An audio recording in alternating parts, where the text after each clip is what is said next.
Welcome back to the OPEX podcast where fitness is explained. I am your host, Robbie Burke, and I'm joined on today's show by Sharon Prete.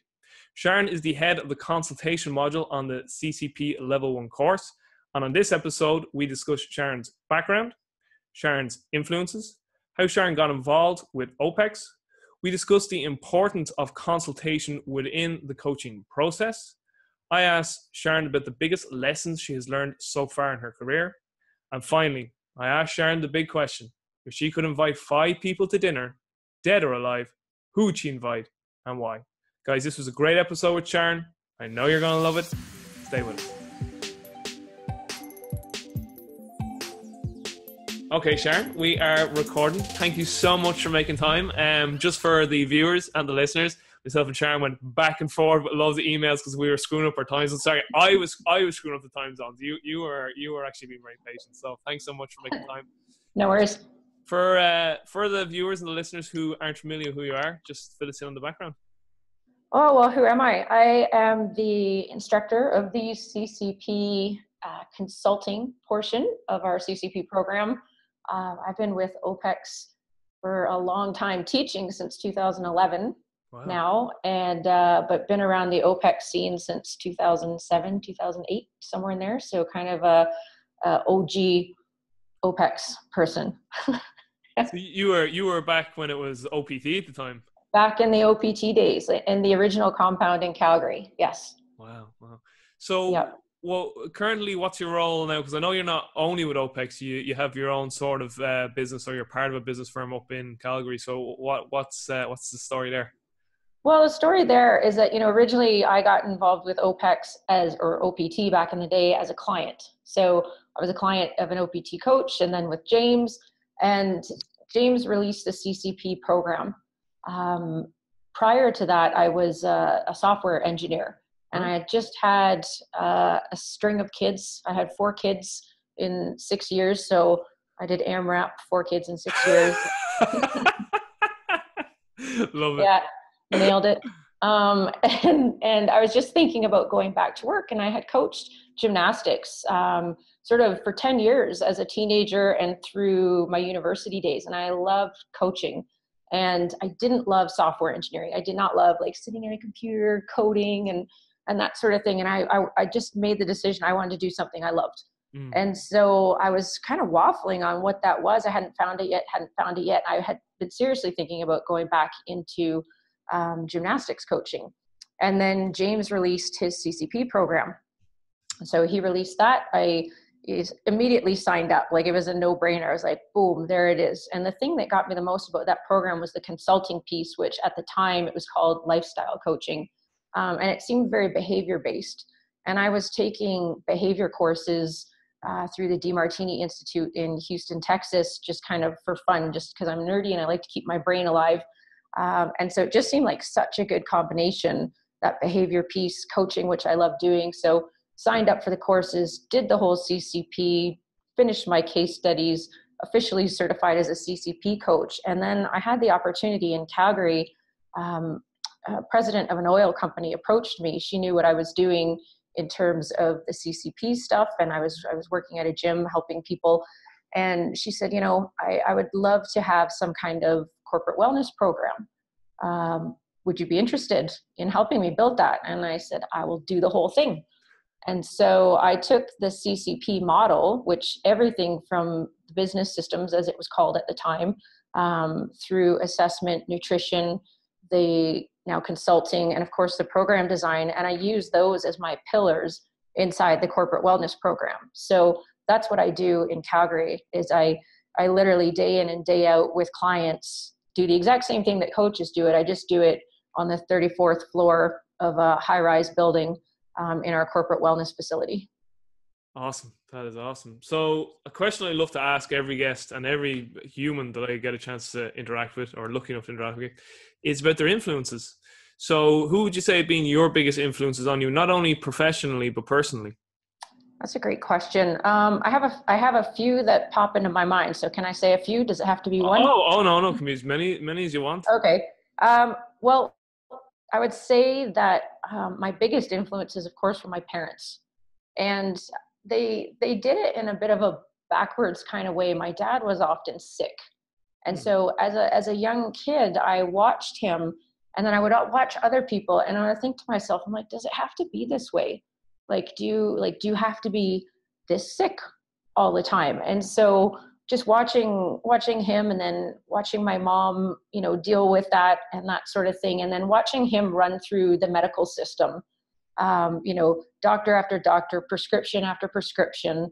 I just thought to myself, I'm like, there's gotta be a better way.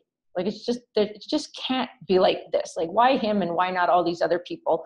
And so I kind of see my dad as the kind of guy, like, looking up to doctors, got stuck in that grind of prescription side effect, prescription side effect, prescription side effect. And so on that cycle goes. And, not to say anything terrible about doctors in acute medicine, they can be obviously fantastic and save lives. And sometimes I think that when we treat our symptoms and we don't treat root causes, it can create more problems for people. So watching my dad go through that cycle of ill health, and go through a system that never really could help him, to this day, still buying into that system to a certain degree, that was a massive influence on me. So I always wanted to live that healthy lifestyle, was very cognizant of my body and the symptoms it was giving me. And then, searching out natural ways through nutrition, good, healthy lifestyle, sleep, and that sort of thing to create a better foundation for myself.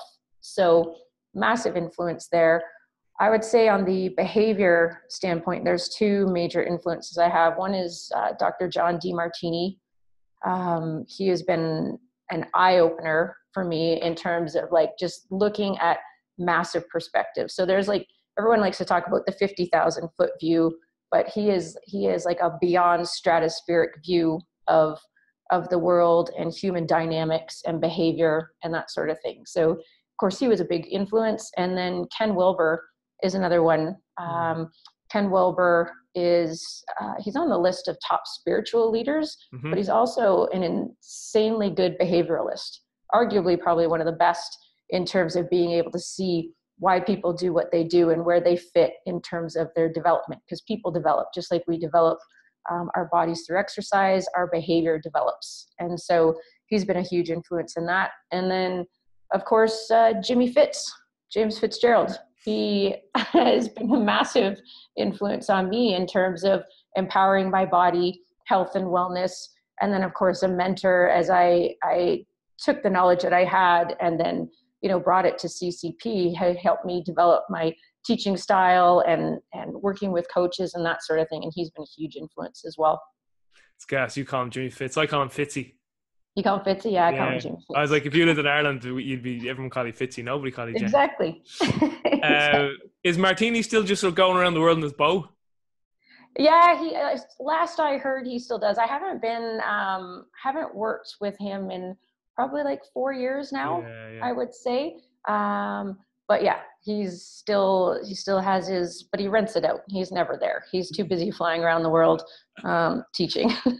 It's gas. I heard him on the Mind Muscle Project podcast with the two lads, and he was saying that I just go around the world in a boat. I was just like, what a bloke, what a legend. Yeah, anytime I've heard him speak, I'm like, I like that guy. He just kind of just has a nice energy and vibe about him. He has a great energy. Yeah, that's true. So one other question, I actually thought you were going to mention this person because I just read it on the OPEX blog. Mainly because I was jealous, because every time James mentions his name, I'm like, I wish I'd met this guy. So Bernie. Oh, the Bernie, yes. Bernie, yeah. So tell me about Bernie, because I know you did his higher order thinking course. I did. I was lucky enough to be in the last group before he sadly passed away. He was definitely an influence. I would say with him, he was such a short influence. I guess I was thinking more in terms of like long-term people. So Bernie was the original instructor of the lifestyle coaching course. And he was the one that sort of brought to James and I the concept of frameworks. And some of those frameworks we still teach in the course. And I was in Bernie's first edition of that course, the lifestyle coaching, and I was sitting in it. And my journey with OPEX has always just been this knowing. Like I've always just known, like this one time I sat with James and I was like, we're going to work together. Like I just knew. I sat in Bernie's class and I was sitting there, it was 15 minutes into it. And I was like, I'm going to teach this class. I just knew, like, you could see your path laid out in front of you sometimes. And so Bernie was great because he challenged me, and I'm a girl who likes a good challenge. And so, you know, sometimes you come in and you're cocky and you think you know a lot of things. You're masculine, Sharon. I'm masculine. I'm super masculine. Yeah. And so I come into Bernie's class and I'm challenging him on these thoughts, and he super put me in my place, which is one of the greatest things a really good mentor can do for you. Kind of like a mama lion just swats the baby. He did that for me. And I was so taken aback by it that I was like, this one's worth listening to for sure, because it was so humbling. That's exactly how I operate as well, and that's what fucking James Fitzgerald was like when I met him for the first few times. We had some conversations, and like you could see, because as I got to know James, and he told me that Bernie had done the same thing to him, I was like, you fucking did the same thing, as in like he challenged it. He's like, and what do you and why do you want that? And I'm like, oh fuck, I haven't taught this. Oh motherfucker! Yeah, they got me. He's got me in this. But I'm exactly like you in that I'd say the majority of people would be like, oh, you know, fuck that guy, and they'd walk off. Yeah. Where I was like, I like this guy. Yeah, I'm coming back for more. Yeah, exactly. Yeah. That's brilliant. That is brilliant. So the consultation module on CCP, you are the lead of, and I have to say it is fantastic. Because in our initial emails, just for the viewers and the listeners as well, this is the first time we've actually spoken, myself and Sharon. We've had some emails back and forth, and I guess I'm 31 now, and I'm single. Ladies, I know I look stunningly, you know, younger than that. A nice mid-20s. Yes. It's the sun and the tan I'm getting lately. I was going to say it's the glow, the Irish glow. It's the glow. But over like the last few years of my life, I have done a lot of study into human behavior, and some of the biggest influences on me, you mentioned yours, guys like Jacques Fresco, who passed away recently. He was the head of the Venus Project, a very interesting guy to study. A guy called Joseph Shilton Pearce, actually, who passed away in 2016, another huge influence, wrote some phenomenal child development and spiritual development type books. And Bruce Lipton, who wrote the Biology Belief. And I always say this with these three gentlemen, like what Lipton brought to my attention was epigenetics and how the environment is massive in shaping an organism. Yeah. And then the other two gentlemen were of a very similar ilk to Lipton. They might have used the same words, but they would have referenced epigenetics and how crucial the environment is in shaping an organism. And what I really started to appreciate from those three gentlemen's work was that everything is the way they are for a reason, including yourself, of course. And you always talk about this, about the lenses people wear and the frameworks and all that. So that's why a lot of what you teach and the way you teach in the word and really resonated with me. But when I learned that, it gave me the appreciation of trying to establish more compassion, more empathy, more understanding, and always trying to step back. And as you talk about John DeMartini, like, you know, he even looks like these massive global pictures. Like when it comes to human behavior, for me, like it's about trying to step back and always ask why, and realize that there's so much more to what's going on right now in this moment in time with this individual than what initially meets the eye. So again, what those gentlemen made me realize was just that everything is there for a reason. And once you come to an appreciation for that, you really just got to see everything through, or try and see everything through a lens of compassion and empathy and understanding and discernment. But with consultation lifestyle, maybe give us an overview of what is involved in it, why it's important for a coach. Yeah, I mean, so many good reasons. And I love everything you just said, because it's all true. So you get me all fired up about the behavior thing as I'm sitting here. I know. I always say with people, when you know better, you can do better. And doing better is still a choice, of course. You know, some people know better and choose not to do better. But when you know better, you do better. And so when you know better about people and your clients and what makes them tick, you now have the opportunity to do better with them.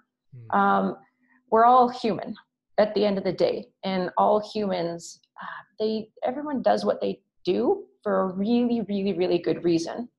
You might not think it's a good reason, but I guarantee for that person, it's a really good reason. And so, like you said, you know, that stepping back and having more understanding of why your clients do what you do, that allows you to step back in your coaching as well. And you might think that you need to write a certain program for them, but without a full understanding of what makes them tick, you can never really write a solid program for that person as a person, because they might spend 1 hour in the gym, but 23 other hours are spent outside of the gym. And I think a lot of time in coaching, we just focus on like that little narrow view of like, here's what's happening in the gym, and we write our programs in here.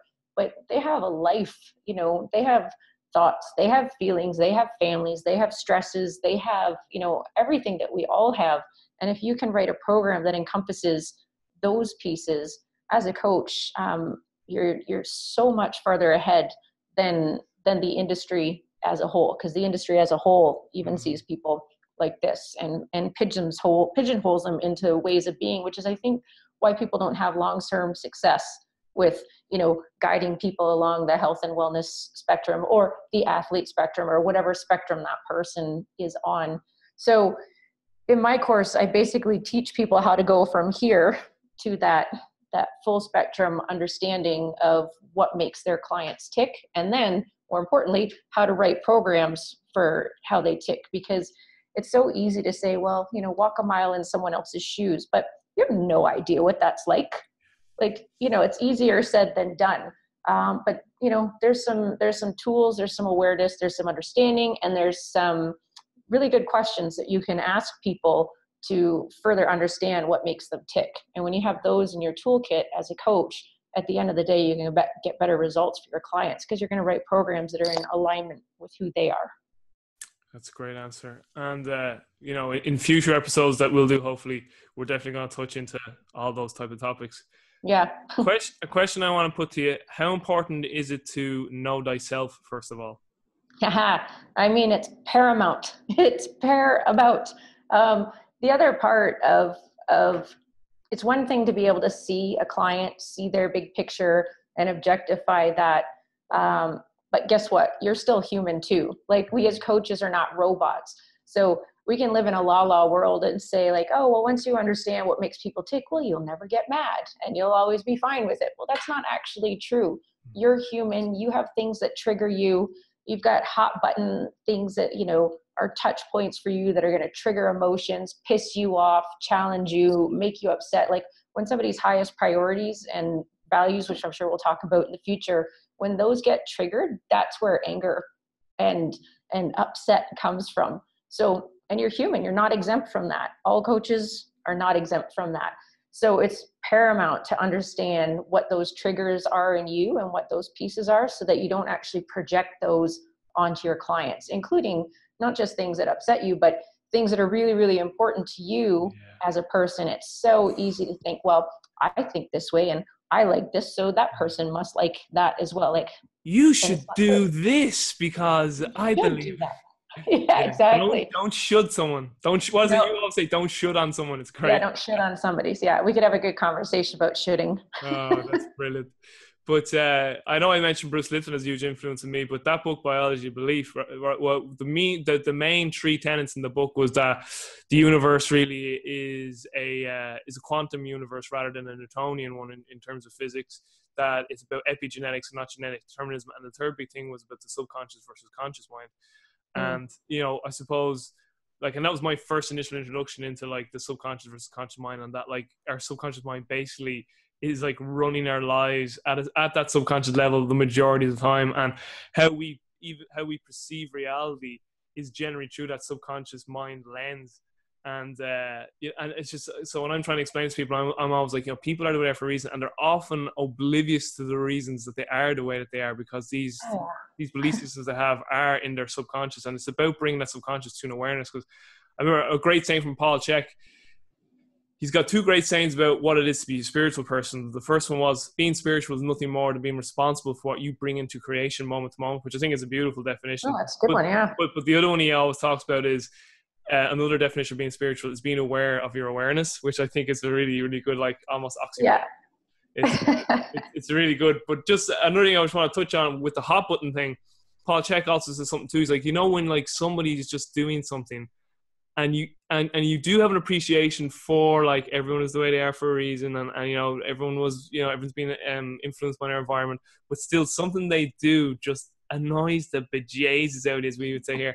And what Paul Check brought to my attention was they're doing something that reflects something you don't like within yourself, and it's driving you bananas. So every time now, it's really helped me, that sort of thought or that mindset, because when someone like is doing something, I'm getting annoyed by it, like within my own head, I step back and go, why does that annoy me? Like, what is it? What is it about me that's making me feel like that? Which I thought was very interesting by Paul, because he was like, usually it's our parents we feel that around the most. Like, and it's like, oh, but is it like, do I have that trait? Like, you know, so like sometimes I'll see someone a big procrastinator, and they'll see like their dad or something procrastinating, like on like not doing healthy things, and you're just like, but maybe it's because you procrastinate in other parts of your life, and it's just an insecurity that's boiling up in you. So I thought that was a really interesting take as well. Oh, it absolutely is. The whole piece around traitology, if you will, like that so-and-so has this trait, so-and-so has that one. You are human. All humans have all human traits. Yeah. So nobody's exempt. No one can say like, well, I am never mean. I've never been mean in my life. Only that person is mean. And which is not true. We've all been mean to somebody at some point, or we've all been happy, or we've all been sad. Like no one is exempt from any human trait, because you're in fact human. And so when you see it in other people, whatever you see, dislike, resent, and hate the most in someone else is a trait that you have disowned in yourself. Yeah. You haven't owned it or whatever. But on the flip side, so that's the negative stuff. On the positive stuff, whatever you admire, enjoy, put on a pedestal in someone else is also a trait you haven't owned inside yourself. So we project both the good and the bad that we don't own in ourselves on other people. Yeah. And just going off good and bad there, I mean, that's another conversation we'll probably have at one stage, because it's not even as black and white in that. Like, people like could say, oh, that's you like say good and bad. And it's like, well, the bad is actually being a good thing, because it's bringing an awareness of something to you. So in the long run, it's like, I don't know if you ever are listened or influenced by Alan Watts. He'd be another huge influence on me in terms of like. No, I haven't listened to that one. Oh wow, Alan Watts! Oh my God! He's like he died many years ago, like in the 70s. But he's an old English philosopher. Like, he's got hours of audio on YouTube, like and his voice. Okay. But he was an individual that made me realize that like everything is because it's meant to be. So for instance, he has this famous lecture of like, stop trying to make everything good. So his whole thing was like, you cannot have good without bad. You can't have left without right. You can't have man without woman. You can't have day without nighttime. So he's like, do you not see, like, if everything was good, you wouldn't know what good would be anymore. It's like, if it was daytime all the time, you'd never know at nighttime. He's like, the universe works in contrast. We need contrast. He's like, try and have everything one way, as in like everything has to be good. He's like, it's trying to poke this finger with the same finger. He's like, I can't get to the tip of this finger. He's like, it's a fruitless endeavor. So he's just like, you wouldn't know saints without sinners. And he's like, it's all a part of the process, and it's necessary. So I always love that. And again, it goes back to like your own perceptions. Like, and I mean, you teach this for a living, so you know as good as I do, in that two individuals, same situation, two completely different perceptions of the situation. One person sees that as an obstacle, other person sees that as an opportunity. Yeah, completely different. Yeah, and that universal principle is that there's opposing forces in everything. All you have to do, that's what I love about sport and fitness, is that it's so obvious in sport and fitness as well. You need rest and recovery as well as challenge and working. Like, you need the support, you need the challenge, you need both, eccentric, concentric, catabolic, anabolic. Like, there's opposing forces in everything. And your body maintains homeostasis at all times. And one thing I've kind of adopted or created as a philosophy for myself, there's behavioral homeostasis as well. And so you'll have, let's say, quote unquote, positive thoughts. You'll have quote unquote negative thoughts. And both of them are there to balance your psychology as well. So one's not necessarily good and one's not necessarily bad. They just, it makes you sound very Buddhist, but it just is, it just is. But really, they're there to help balance and create homeostasis in your behavior and your psychology. And I could go down a deep old rabbit hole on that one. Oh, we will. And just as you mentioned, like Buddhism there, so Alan Watts, he would have been the philosopher just spoke about, he would have been very famous for being an individual who brought a lot of the Eastern philosophies to the West. So he studied all religions, and he'd often give lectures, like, so one of his lectures might be on Hinduism, the next lecture is on Buddhism, even though Buddhism isn't a religion. I know it's why I like people that say that. But like he'd even talk about like the Quran and the Old Testament, the New Testament. He Mm-hmm. brings it all together. I think you'd really, really love him, to be I honest. see that one that's on YouTube, and he has this like really haunting voice, and there's this YouTube video of like beautiful scenes, and he's giving like a lecture. Yeah, but there's hours and hours of lectures. Okay. One of his most famous ones that goes around or does the rounds every now and again is like, if money wasn't an object, what would you do? And it's just like his booming. Oh, okay. He's got a really beautiful English voice, like, you know. Yeah. Whereas like, if you try and listen to like Terence McKenna for too long, it's like, I know Terence, I know he's put a lot of great stuff out, but your voice just it after a while doesn't resonate. Whereas like, I could just lie and listen to Alan Watts like all day long. He's amazing. You just float on a cloud listening to Alan Watts. Yeah, exactly. So okay, finish it with some quick fire round questions. So your biggest lessons, your biggest. I used to often say like the biggest mistakes you've made and lessons you learned, but like again, are there really mistakes if they were such learning moments in our life? So what would you say have been the biggest things you learned so far in your life or your professional career? Well, holy shit, that's a big one. How long have we got? She just takes out a list. I'm going to give you one. The biggest lesson I have learned is that homeostasis piece, that there is an inherent balance in the universe that operates at all time. And when you learn to see it, when you can see it and have the capacity to see it, it is game changing. It changes the way you do everything. Yeah, brilliant. Your top resource to everyone watching this, and with this question, it can be anything. It could be a book, it could be 40 books, it could be a video, it could be a website, it could be a podcast, it could be an individual, it could be a course. Like what would be your top resource for individuals? To individuals, or that I use myself? Both. You can say what you think is for yourself, and then what would you give to the world? Like to say to someone, you know, I think everyone should do this, or watch this, or go to this, or meet this person, or listen to this. Yeah. You know what? I've been on a Jordan Peterson kick as of late. You and everyone. He's everywhere at the moment. Yeah, and I've been on him for a couple of years, like before he exploded. And what I like about his stuff is that he doesn't dismiss anything. And one thing that Ken Wilber says is that nobody is smart enough to be 100% wrong. So if you think about that, like we all want to make people wrong based on our filters. Well, that person's wrong, or they said this wrong that way. If you really understand how people develop in their thinking, you know, you might be here listening to someone. So this goes back to your perception piece. Somebody else might be saying it at this level. And you're going to make them wrong because you're sitting here. But for where they're sitting in their development, they might be 100% right. So no one's smart enough to be 100% wrong. And Jordan Peterson actually doesn't dismiss anything. He doesn't dismiss even the value of religious stories, for example, because he knows that that's a tool to teach somebody at a certain developmental level where they're going to understand it and resonate it. So he's a brilliant teacher and storyteller. And his behavior components are spot on. You know, it's so funny you say that, because I've heard that mentioned before, that if you're here, don't try and learn from someone that's there, because it's not going to compute. Like try and always kind of be just to be, and then you work your way towards that, and then just on the no one's 100% wrong. You know, like evidence base has become so big, and listen, evidence base, it's like going back to our universal principles. You know, objective, subjective. But you get all these, like, you know, the really evidence based objective people, you know, and like, you know, really like Newtonian physics people. It's like, yes, but now we realize that if we go beyond the atom into the subatomical realm, we're back to uncertainty and probability. You've hit your limit. You've hit your scientific limit, because science hasn't caught up to science yet. We don't have the tools and whatnot to measure that sort of stuff. So science always limits itself until it catches up with itself. Life advice. If you had to leave one piece of life advice behind, say it was to your kids now, what would you say to them? What would I say to my kids? Be who you are. That's it. Just be who you are.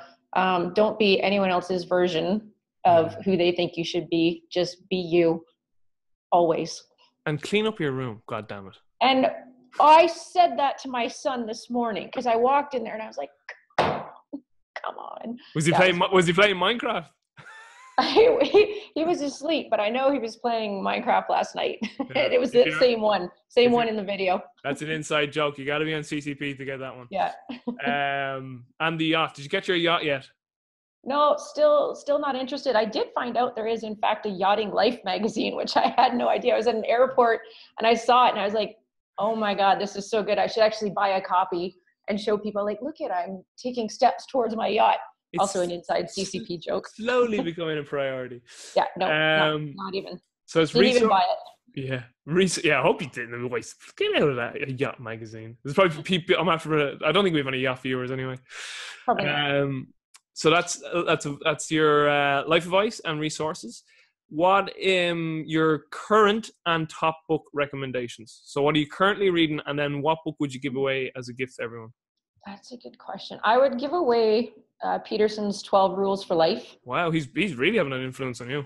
Yeah, well, and you know what? Because I actually just read that book a month ago. Just kind of top of mind awareness, I think. So it's top of mind awareness for sure. My current read right now, what did I just pick up? Oh, actually, not right here.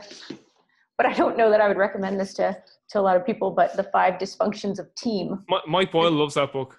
Yeah. Anyways, because I'm doing a ton of culture work right now in building out culture. So basically, on the corporate wellness side, the president of the company wants wellness and fitness to be just it's a no-brainer in this company. Yeah. And so part of that comes down to leadership, and there's some fracturing in the leadership, different levels of leadership between levels. So that's why I'm on that book right now. Great stuff. Yeah. I'm actually reading a bit about culture too at the moment, because a book I'm reading, it's actually called The Governing Dynamics of Coaching, and like the actual first part of the whole book is like, you need to set culture, and then the author Jane Smith says, like, it starts with you got to live the culture. Like, so yeah, kind of go back to Gandhi's be the change you want to see within the world. Yeah. Okay, last two. I love these questions. So for whatever reason, you've only got 1 year left on Earth. I used to say to people, you've only got 1 year left to live, but like now I say, listen, you've just got 1 year left on Earth. Maybe we're going to Mars. Who knows? We don't know. We don't know. Yeah. Maybe Elon Musk figures it out in the next year. But you've only got 1 year left on Earth. How would you spend that year? Ooh, that is a great question. I would travel a lot. I love traveling. I would teach what's in my brain, because I don't ever feel I'm gonna, let's say I'm leaving Earth, whether I'm leaving my body or taking my body with me, but I don't ever feel like you should die with the stuff inside of you. So I've made, through a number of mentors, have made some really great connective pieces.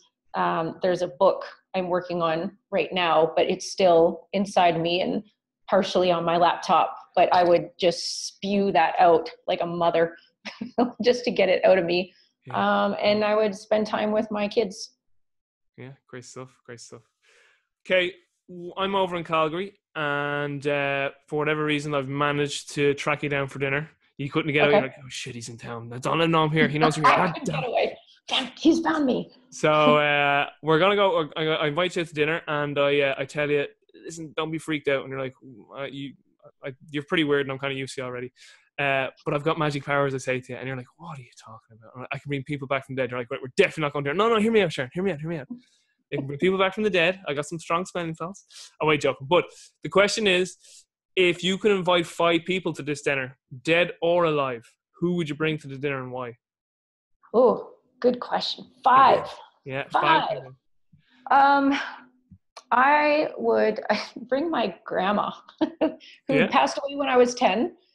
Because I have when someone dies when you're young, you have a sense of who they are, but you have a childlike sense, like kids work on feeling, right? So I have this feeling of like this love that she was, but I would love as an adult to pick her brain and say, you know, what's up? Like, or why was my dad the way he is? Or, you know, what was life like at this point in time?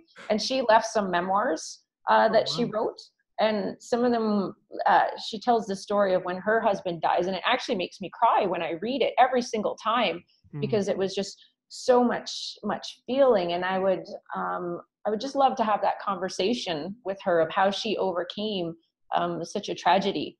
Because whatever was built into her, I know has been passed down to me, and it would be really cool to get an understanding of those behaviors that were passed down to me, and kind of just have a conversation about them. So my grandma for sure. Who else would I invite? I would invite Bill Gates, actually, because I think he's obviously insanely brilliant, nerd of all nerds, which I appreciate. As a software engineer in my former life, and just like, I would love to learn from his brain about how he, conceptualized all of these pieces, which I know, some were borrowed, stolen, that sort of thing from other companies. But just to get a understanding of his baseline vision when it all started coming to him, and the fact that he's a philanthropist now, and is making a dent with what he created, I think is really cool. Who else would I invite? I would invite Queen Elizabeth. Really? I would, because I think that she has had an absolutely fascinating life, not of her own choosing, but as someone who has chosen to make the absolute best of it, like to do her service all in. She just went all in on it. She's obviously gone all in on it. And she has met, I think, some of the world's most fascinating people. And I would love to know if all of it was surface, or if they've ever had any deep discussions, or if she's kind of kept it all surface level. So because she's been connected to so many people around the world, and is the most, I think, visibly recognizable woman in the world as well. So I think that'd be fascinating. I would, there's like one nasty little part of me that wants to say, well, Princess Diana, because that'd be super awkward with the Queen and Diana. But I don't actually mean that. That's just me fucking with the system. What am I at? You could just see that, couldn't you? She just walks down, Yeah. like the Queen's there, and then she just walks, swans in, sits down, and just looks at her. How are you, you old bitch? Yeah, exactly. And me just sitting there going, I put this together. hello, I did this. It was me. Yeah. And you're not leaving this table till you kiss and make up. Well, they don't have to kiss, but make up. Yeah, exactly. Let's just, come on. 2 more people. I need 2 more people at this dinner. You know who else I would actually have there? This is going to sound contrived, and I don't mean it to sound contrived, but I would actually, I'd have my best friend there. Yeah. My best friend Leanne, who is actually James's wife. But because her and I think so alike, and she challenges me in my thinking, and I challenge her, she's one of my favorite people to be around. So I got very selfish there for a second. I was like, who do I want to spend my time with? And that is someone I want to spend my time with. And then lastly, maybe,